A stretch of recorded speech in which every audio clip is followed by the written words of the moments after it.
یہ مودی، یوگی، اسرائیل، امریکہ کی کیا حیثیت ہے اللہ کے سامنے؟ یہ تو بول کر بھی جھوٹ بول بول کر اپنی گدی پر بیٹھے ہوئے جھوٹ بولتے ہیں، لوگوں سے جھوٹے وعدے کرتے. لیکن اللہ تو وہ ہے کہ کسی سے جھوٹ نہیں بولتا، اللہ نہ کسی پر ظلم کرتا. بادشاہ لوگ تو آج کل ظلم کرتے، لیکن اللہ نے کسی پر ظلم کیا بتائے؟ کسی پر ظلم اللہ نہیں کرتا ہے. وَمَا رَبُّكَ بِظَلَّامٍ لِّلْعَبِيدِ، اللہ اپنے بندوں پر کبھی ظلم نہیں کرتا ہے. یہ جتنے بھی ہمارے نوجوان ہندو بھائی RSS اور VHP کے بھٹکے ہوئے نوجوان جو نعرہ لگاتے ہیں جے شری رام، بھارت ماتا کی جے، یہ نہیں بولتے، یہ شراب کی تھیلی بولتی جو گٹکا دیا اندر میں نیتاؤں نے پلایا ہوا. اور شراب کی نشہ جیسے ختم ہوتی تو سارے وہ ختم ہو جاتے، ان نوجوانوں کے سارے نعرے غائب. پھر ہفتہ 10 دن کے بعد میں کہیں پر دیکھو کہ کہیں الیکشن ہے، وہاں نوجوانوں کو اکٹھا کیا، 100 روپے دیے، 200 روپے دیے، 500 روپے دیے، لو جی شراب کی تھیلیاں دے دو. اس کے بعد نعرہ لگاؤ، پھر شراب کی تھیلیاں پی کر کے پھر نوجوان بھارت ماتا کی جے، ہندو دھرم خطرے میں ہے، ہندو دھرم کو بچاؤ. اور مسلمان فجر کی نماز میں جاگے گا تو ان کو جیل میں ڈالو نہیں ہے. نماز نہ پڑھنے کی وجہ سے اللہ نے ان ظالموں کو مسلط کیا ہے آپ پہ، اسی لیے آپ کو جیل میں ڈالا جا رہا، آپ کے علماء کو بھی اور آپ کے مدرسوں کو بھی. ابھی اتر پردیش میں پتہ ہے، دیکھیے یہ تو ہمیشہ کوشش کرتے ہیں مسلمانوں کی شریعت کو، مسلمانوں کے مدرسوں کو، ان کی مسجد کو ختم کرنے کی کوششیں کر رہے ہیں. لیکن ہمارا عمل گندا، ہمارے مسلمانوں کی. انہوں نے کہا کہ مدرسہ ایکٹ اسمویدھانک نہیں ہے، مدرسہ ایکٹ سمویدھانک ہے. اور اتر پردیش میں جتنے بھی مدرسے ہیں کسی مدرسے کو کوئی تالا نہیں لگا سکتا، مدرسہ چلتا رہے گا. کتنے مدرسے ہیں اتر پردیش میں؟ 23,000. ان میں سے 16,000 مدرسے رجسٹرڈ ہے، رجسٹریشن ملا ہوا ہے، یعنی گورنمنٹ کی نظر میں، ان کی لسٹ میں. اور تقریباً ان 23,500 مدرسوں میں پڑھنے والے بچے کتنے ہیں؟ تقریباً 17 لاکھ بچے پڑھنے والے.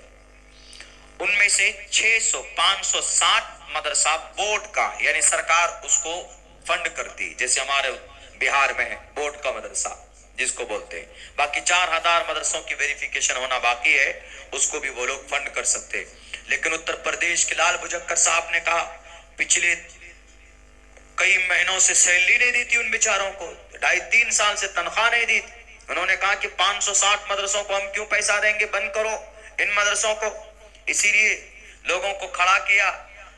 پتہ ہے کوئی کیس ایسے چالو نہیں ہوتا، بلکہ یا تو اس کے کیس کو کرنے والا ہوتا یا پولیس اپنی طرف سے کرتی ہے یا کورٹ کی طرف سے بھی سو موٹو لیا جاتا. لیکن یہاں پر مدرسہ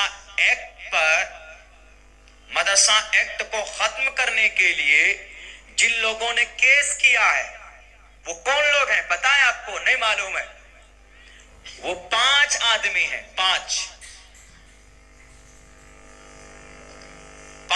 آدمیوں میں سے 4 آدمی.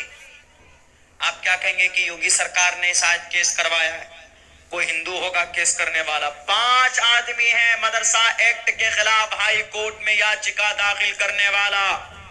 ان 5 آدمیوں میں سے 4 آدمی مسلمان ہے. جو مدرسہ ایکٹ کے خلاف، مدرسہ ایکٹ کو بند کرنا چاہتا تھا. بتائیے، جو مدرسوں کو ختم کرنا چاہتا تھا کون؟ مسلمان. مجھے بڑی تعجب ہے. ہم نے سوچا کہ NCPCR کے طرف سے ہوگا، چائلڈ پروٹیکشن کمیشن کی طرف سے ہوگا، لیکن نہیں.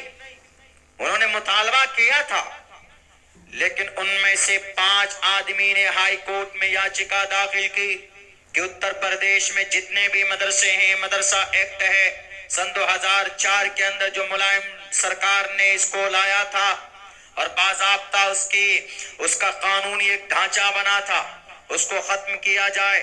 ہم تو آج تک یہی سوچتے تھے کہ شاید یوگی جی کے لوگ کھڑے ہوں گے، کوئی شنکر کھڑا ہوگا، کہیں سے کوئی یادو کھڑا ہوگا، کہیں سے کوئی وجے کھڑا ہوگا، کہیں سے کوئی شیو کمار کھڑا ہو کر کے یاچکا داخل کی ہوگی کہ مدرسوں کو بند کرو، ان مدرسوں میں قرآن کی تعلیم ہوتی ہے، ان مدرسوں میں احادیث کا درس دیا جاتا ہے، ان مدرسوں میں نبی کے بارے میں بتلایا جاتا ہے، قرآن کی تفسیر پڑھائی جاتی ہے۔ ہم نے یہی سوچا تھا، لیکن نہیں، جب ہم نے دیکھا کہ یاچکا کرتا درخواست دینے والا مسلمان ہے، تو اس وقت یقیناً بہت زیادہ تعجب ہوا کہ اس قوم کو اگر سب سے زیادہ نفرت کوئی، سب سے زیادہ نقصان کوئی اگر پہنچاتا ہے تو مسلمان پہنچاتا ہے۔ یوگی تو بعد میں، مودی بعد میں، مسٹر پرائم منسٹر، اسرائیل بعد میں، امریکہ بعد میں، پہلے ہم مسلمان اس دھرم کو نقصان پہنچاتے۔ یہ مجھے آپ لوگوں کے سامنے بات رکھنی تھی، لیکن خیر اللہ تبارک و تعالی ہمیشہ کسی نہ کسی کو ظلم کے بالمقابل میں حق بنا کر کھڑا کرتا ہے، حق بنا کر۔ شریمد بھگوت گیتا میں ہے، یدا یدا ہی دھرمسّ گلانربھوتی بھارتابھیدھانم دھرمسّ تداتمانم سرجامہم۔ جب جب اس زمین پر اچھائی کو کوئی ختم کرتا، جب جب اس زمین پر کوئی مدرسوں پر بلڈوزر چلائے گا، جب جب اس زمین پر کوئی مسجد 50 سالہ مسجد کو توڑنے کی کوشش کرے گا، جب جب کوئی اس زمین پر بہرائچ جیسی علاقے میں مسلمانوں کے گھروں پر نوٹس لگائے گا، پڑوس میں سامنے ہندوؤں کے گھر کو چھوڑ دے گا، یہ ظلم ہے، تب تب ایشور پرماتما سپریم کورٹ کو اوتار بنا کر کھڑا کرے گا۔ یدا یدا ہے دھرمسّ گلانربھوتی بھارتا۔ بہرائچ میں 23 مسلمانوں کے گھر پر نوٹس لگا دیا گیا کہ ان مدرسوں کو بلڈوزر سے توڑ دیا جائے، ان گھروں کو باضابطہ 18-20 بلڈوزر آ گئے، گھر کے سامنے کھڑے ہو گئے توڑنے کے لیے، لیکن فوراً ہائی کورٹ کا آرڈر آتا ہے اور کہتا ہے کہ نہیں توڑا جائے گا۔ پی ڈبلیو ڈی والے وہ آتے ہیں، کہتے ہیں کہ 60 فٹ زمین سڑک کی ہے، سڑک کی زمین پر گھر بنا ہے۔ ہائی کورٹ نے کہا کہ لاؤ پروف، تمہارے پاس اگر پروف ہے تو کاغذ دکھاؤ، نہیں دکھا سکا، اور پھر ہائی کورٹ نے کہا کہ واپس لے کر جاؤ بلڈوزر، ورنہ تمہارے پیٹ میں سارے بلڈوزر کو گھسا دیں گے۔ واپس ہوا۔ میرے بھائیوں، میرے مسلمانوں، اللہ خود ظلم کو پسند نہیں کرتا ہے، لیکن ویسا عمل تو ہم بنائیں۔ اگر آپ کا ایمان مضبوط ہوگا، اگر آپ کا عمل مضبوط ہوگا، تو اللہ تبارک و تعالی خود آپ کی مدد کرے گا، کسی نہ کسی کو کھڑا کرے گا۔ ہم مسلمان نماز نہیں پڑھتے ہیں، سب سے بڑا عمل ہے نا۔ اللہ کے نبی فرماتے ہیں قرۃ عینی فی الصلاۃ، میری آنکھوں کی ٹھنڈک نماز میں۔ کوئی پریشانی ہو، کوئی دقت ہو، کوئی دکھ ہو، تو آدمی کو نماز کے ذریعے سے مدد لینی چاہیے، اس لیے کہ بندہ جب نماز پڑھتا ہے، جب مسلمان نماز میں سجدہ کرتا ہے تو رب کے سب سے زیادہ قریب ہوتا ہے، سب سے زیادہ قریب۔ سجدہ اپنا سب کچھ جھکا دیا، کروڑ پتی آدمی ہے، لکھ پتی آدمی ہے، دبنگ ہے، کسی کے سامنے جھکتا نہیں ہے، ہمیشہ سر اٹھا ہوا رہتا، ابو جہل کے طرح۔ لیکن جب نماز کی باری آتی ہے، جب نماز پڑھتا ہے تو اس کو اپنا سر زمین پر رگڑنا پڑتا ہے، ایک دفعہ نہیں بلکہ ایک رکعت میں 2 دفعہ۔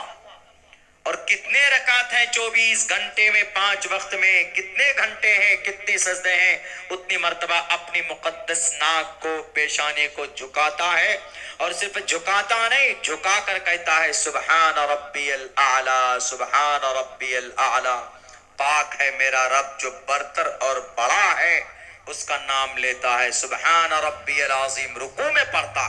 تو اللہ بندے کی اس ادا کو اتنا پسند فرماتا ہے، اتنا پسند فرماتا ہے، فرشتوں سے کہتا ہے کہ دیکھو گواہ رہنا، یہ دنیا میں کسی سے ڈرنے والا نہیں تھا، لیکن میری بندگی کے لیے مجھ سے ڈر کر دیکھو سجدے کر رہا ہے۔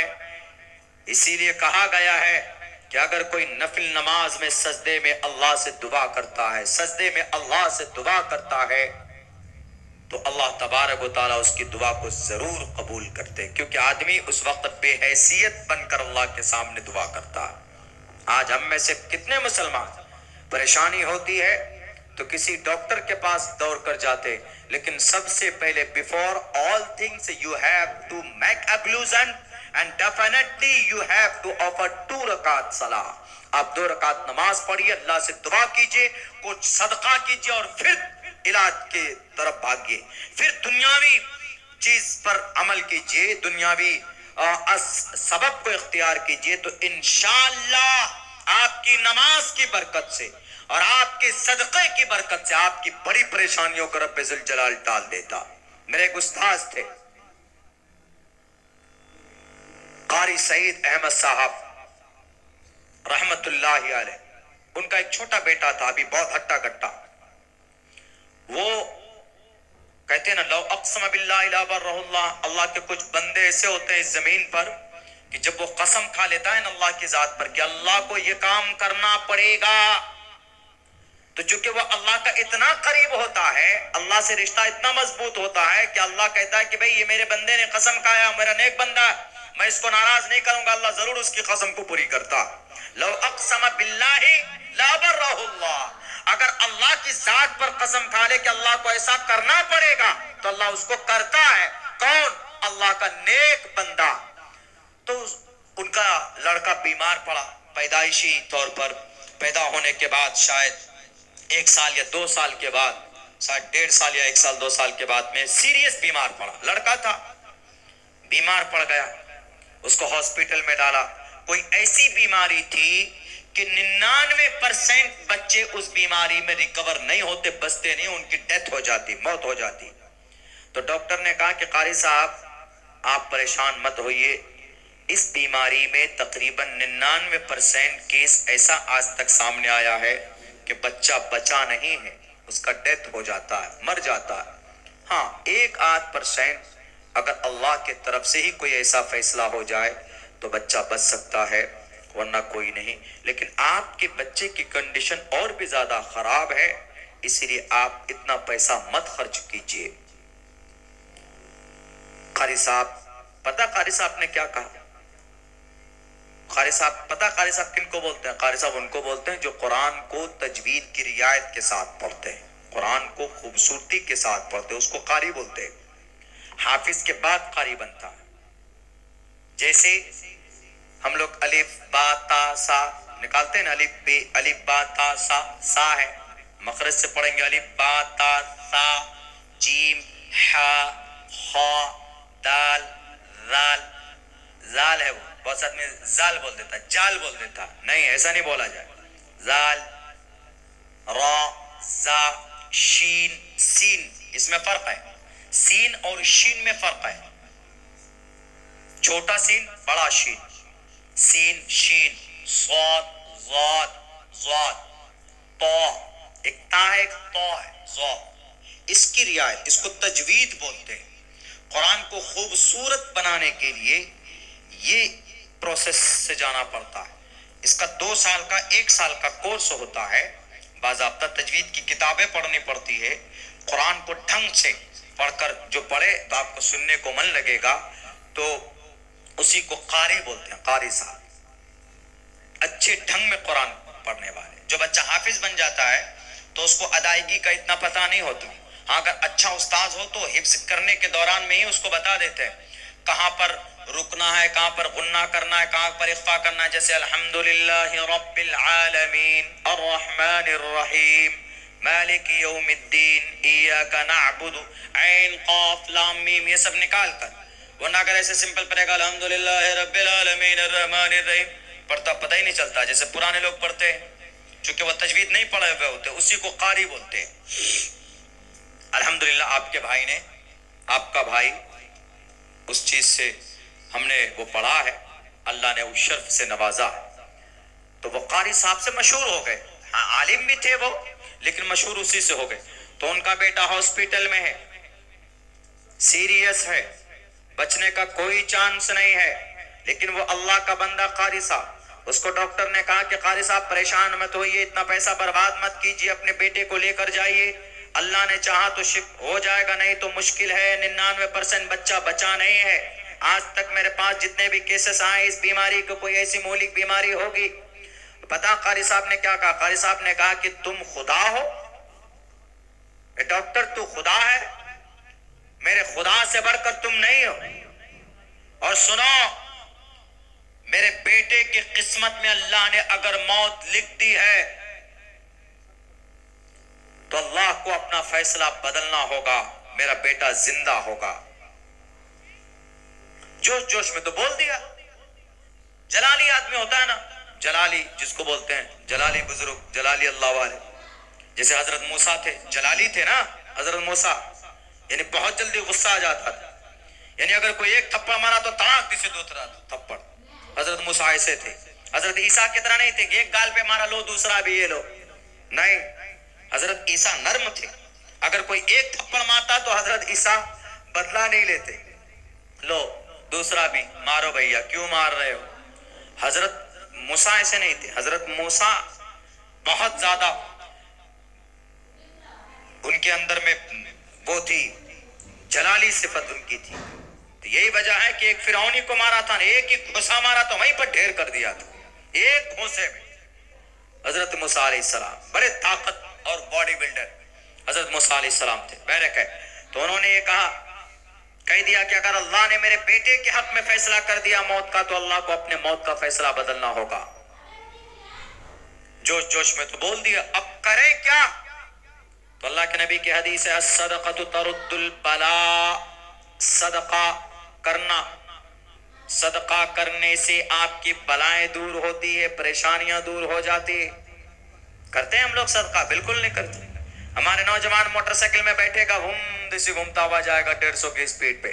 کبھی گھر سے باہر نکلتے ہو تو 5 روپے 10 روپے صدقہ کر کے نکلا کرو، راستے میں ہونے والا بڑا حادثہ چھوٹے میں بدل جاتا ہے۔ ابھی ہوا نا میرے ساتھ،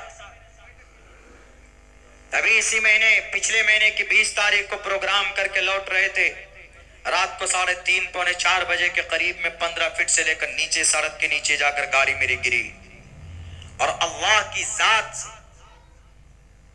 اللہ ہی بچانے والا ہے، اللہ نے ذرہ برابر ایک قطرہ خون کا نہ میرا بہا نہ میرے ڈرائیور کا بہا۔ کیسے بچ گئے یہ اللہ ہی جانتا ہے۔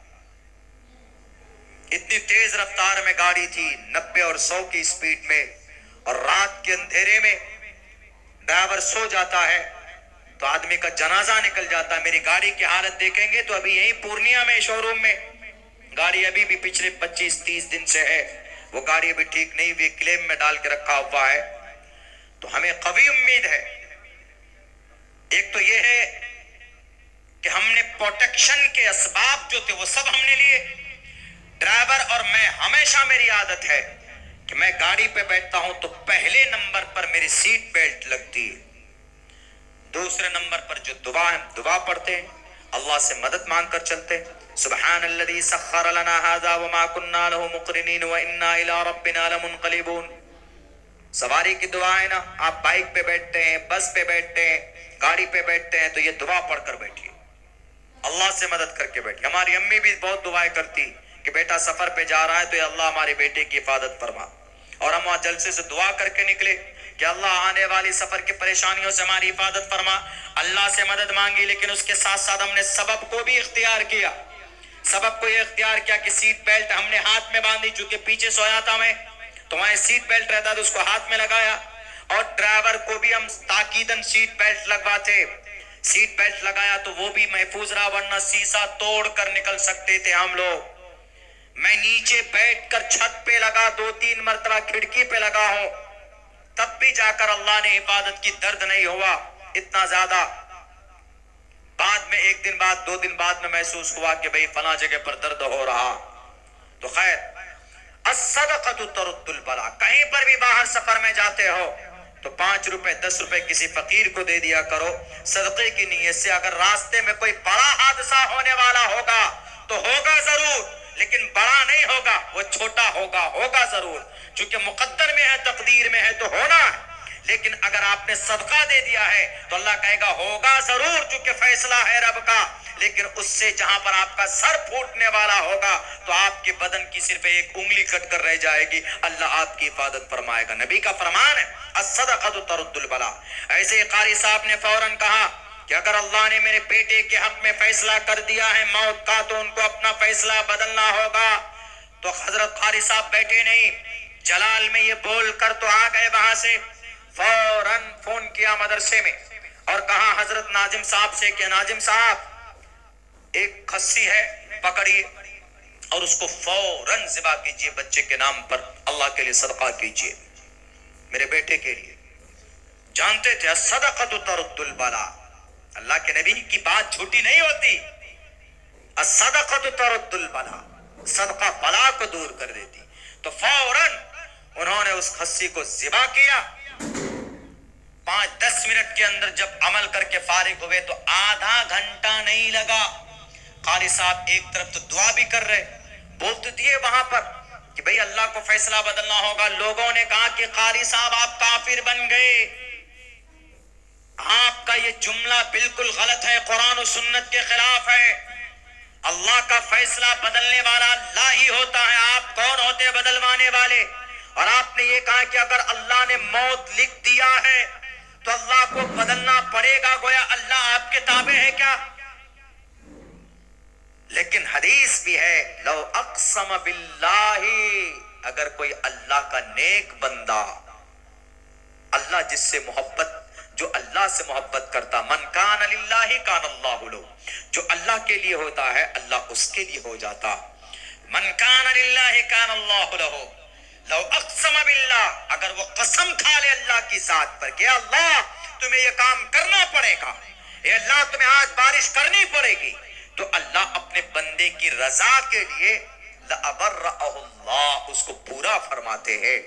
25 سے 30 منٹ نہیں گزرا تھا کہ ڈاکٹر نے بلا کر کہا کہ اے قاری صاحب آئیے ذرا ادھر آئیے، یہ تو میریکل ہو گیا، یہ تو معجزہ ہو گیا، آئیے۔ کہا کیا ہوا؟ کہا دیکھیے آپ کا بیٹا بیٹھ کر کھیل رہا ہے، وہ بچہ جو آئی سی یو میں تھا، وہ بچہ جو مہینوں سے بیمار تھا، وہ بچہ جو آکسیجن میں چل رہا تھا، اور وہ بچہ 10-15 منٹ کے اندر اندر اللہ تبارک و تعالی شفا دیتا ہے، صدقے کی وجہ سے، دعا کی وجہ سے۔ دعا کی اللہ کے اس بندے نے اور صدقہ کیا، قرآن و شریعت کے خلاف کام نہیں کیا، بلکہ جو پروسیس اللہ کے نبی نے بتایا اس کو فالو کیا۔ تو جو ڈاکٹر 1 مہینے سے پریشان تھا، میڈیسن دے کر، دوائی دے کر جو بچہ ٹھیک نہیں ہو رہا تھا، اس بچے کو 25 سے 30 منٹ کے اندر اللہ نے شفا دی۔ تو اس سے صاف پتا چلتا ہے کہ اگر آپ کا ایمان مضبوط ہے، یقین مضبوط ہے، تو زمین پر آپ دعا کرو گے تو آسمان پر اللہ آپ کے دعا کا فیصلہ کرے گا۔ ڈاکٹر نے کہا کہ آپ نے کیا کیا؟ کہا کہ ہم نے کچھ نہیں کیا، اللہ نے ہمیں جو بتایا ہے نبی پاک علیہ الصلوۃ والسلام کے ذریعے سے ہم نے وہ کیا۔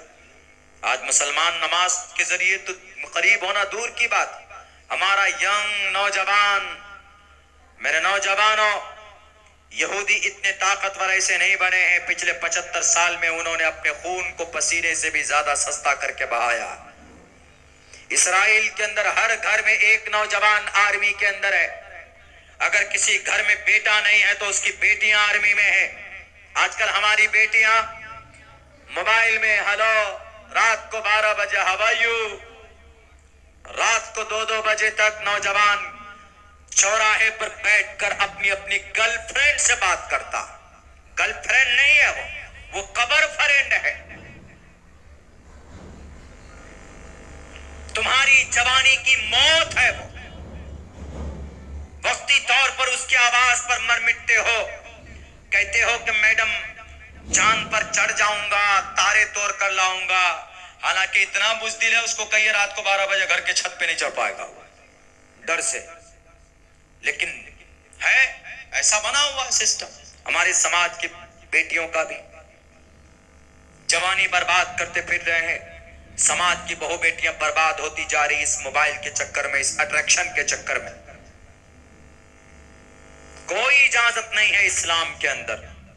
آپ میرے مائیں اور بہنیں، اگر میری آواز آپ تک پہنچ رہی ہے تو آپ اما عائشہ کی کچھ صفت پیدا کیجئے اپنے اندر۔ اما عائشہ کون تھی؟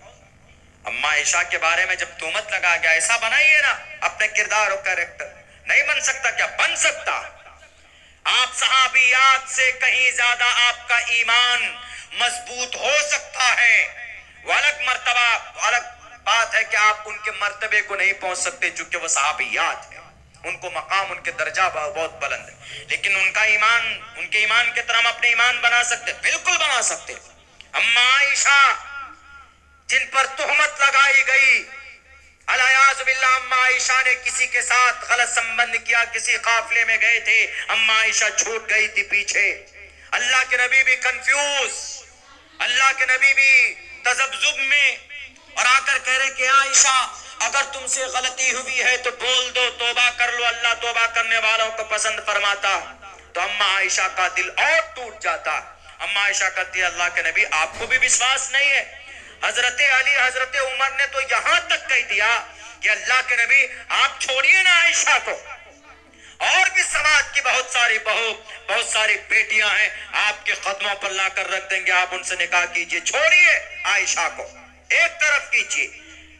لیکن نہیں، اما عائشہ صدیقہ رضی اللہ تعالی عنہا کو صرف ایک ذات پر بھروسہ تھا، ایک ذات پر. وہ فرماتی ہیں کہ میں صرف ایک ہی ذات پر بھروسہ کر رہی تھی، وہ ذات اللہ تبارک و تعالیٰ کی تھی. کیوں؟ کیونکہ میں جانتی تھی کہ میں برحق ہوں، میں پرفیکٹ ہوں. یہاں تک کہ ابو بکر صدیق جو اما عائشہ کے ابا ہیں، وہ بھی پریشانی میں، وہ بھی سوچ رہے تھے کہ شاید ایسا ہو سکتا ہے، عائشہ سے غلطی ہو سکتی ہے. سب صحابہ، حضرت علی، حضرت عمر، اتنے کبار صحابہ یہ سوچ رہے، پریشان ہو رہے ہیں. لیکن جب ایمان مضبوط ہوتا ہے، جب اپنے آپ پر بھروسہ ہوتا ہے، تو اللہ آسمان سے مدد بھیجتا ہے. کچھ دنوں کے بعد حضرت جبرائیل امین فوراً تشریف لائے. قرآن کریم کی 17 آیتیں اما عائشہ کی اس تہمت کو دور کرنے کے لیے نازل کی گئی ہے. سورہ نور 18 پارے کے اندر موجود ہے، اور کہا گیا اللہ کے نبی عائشہ پاک ہیں، عائشہ پوتر ہیں. عائشہ بتا دیجئے آپ کہ عائشہ نے کوئی گناہ نہیں کیا ہے. اللہ کے نبی کو جب وحی نازل ہوئی تو اللہ کے نبی نے کہا کہ اے عائشہ تم پاک ہو، پوتر ہو، اللہ نے تمہاری پاکیزگی کا اعلان کیا. جب عورت کا یقین اتنا مضبوط ہوتا ہے تو اللہ خود راستہ بناتا. تو حضرت ابو بکر صدیق نے کہا اے عائشہ اٹھو اور اپنے شوہر کا شکر گزار بنو، شکریہ ادا کرو. تو اما عائشہ کیا کہتی ہیں کہ ابا میں محمد الرسول اللہ کا شکر گزار نہیں، میں اللہ کا شکریہ ادا کرنا چاہتا ہوں جس نے مجھے اس مشکل گھڑی سے نکالا ہے. ایسی ایمان والی تھی نا تب. 17، 16، 11 سے لے کر 17 آیتیں اما عائشہ صدیقہ رضی اللہ تعالی عنہ کے نام پر سمرپت ہے. آج بھی قرآن کریم کے اندر قرآن کریم مکمل نہیں ہو سکتا جب تک یہ 17 آیتیں تلاوت کر کے سورہ نور سے کوئی نہ نکل جائے. یہی نہیں، بخاری اور مسلم میں 250 حدیث اما عائشہ کی نقل کی ہوئی، 2210 حدیثیں اما عائشہ نے روایت کی ہے. آج کل ہماری بیٹیاں، سلمان خان کی فلمیں کتنی بیٹیوں سے پوچھو بتا جائے. ایکتا کپور کی کون کون سی سیریل ہے، ساس بہو، آنگن ٹیڑھا، چولہے میں آگ زیادہ، یہ سب دیکھیں گے، یہ سب پتا ہوگا.